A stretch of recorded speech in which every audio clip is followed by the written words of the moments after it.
নমস্কার, this is Biplab from inspiring Biplab. আজকে যে গল্পটি বলবো সেটি একটি রাস্তা এবং আমার। এই গল্পটি একান্তই নিজস্ব। তার আগে বলে নিই, আইজ্যাক নিউটন বলে এক বিজ্ঞানী ছিলেন। তার 3 নম্বর সূত্র বলছে, every action has an equal to opposite reaction. মানে প্রত্যেকটার জিনিসের সমান ও বিপরীত প্রতিক্রিয়া আছে।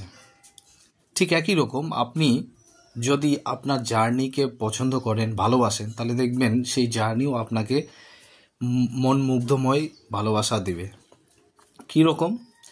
দেখুন, আমি যে রাস্তাতে যাচ্ছিলাম, এই রাস্তার চারপাশে যেমন সৌন্দর্য, এটা মানে বর্ণনার মধ্যে দিয়ে আমি যা দেখেছি বর্ণনা করতে হয়তো পারবো না, তবে চেষ্টা করছি।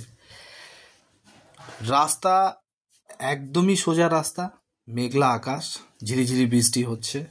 তেমন বৃষ্টি নেই, তেমন গরমও নেই। মানে জার্নিটি ছিল একদম মধুর। রাস্তার চারপাশে সবুজায়ন, মানে ধান গাছ, হ্যাঁ কিছু কিছু বাড়ি আছে রাস্তার চারপাশে থাকেই। কিন্তু দেখুন, যে ডিভাইডারটা আছে রাস্তার, সেখানে কিন্তু ফুলের গাছ আছে এবং ফুলগুলি সুন্দর লাল লাল রঙের। আমি আপনাকে ক্লিয়ার দেখাতে পারলাম না ভিউ।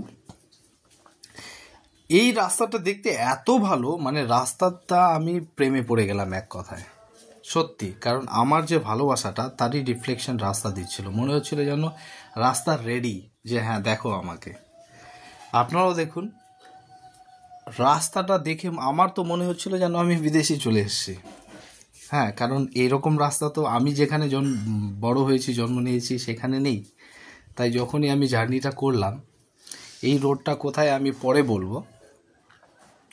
আপনারা দেখুন, রাস্তার মধ্যে একদম নোংরা নেই, ক্লিন রাস্তা। এবং চলতে চলতে একটা দারুণ ব্রিজ দেখলাম। আপনারা দেখতে পাচ্ছেন, দেখুন দূর থেকে ব্রিজটা যে বানিয়েছে, কি সুন্দর তার কারুকার্য, অসাধারণ। মানে আমি বারবার বলছি, আমি এই রাস্তার প্রেমে পড়ে গেলাম। শুধু এই রাস্তা না, এরকম অজস্র রাস্তার প্রেমে পড়তে আমি রাজি। আপনারাও কি রাজি? কমেন্টে অবশ্যই জানাবেন। দেখুন ব্রিজটি কি সুন্দর না? ব্রিজটি দেখুন, কোনো নদী নেই কিন্তু ব্রিজটা ডেকোরেট করা আছে এখানে। অসাধারণ না? চলো বাই, নমস্কার।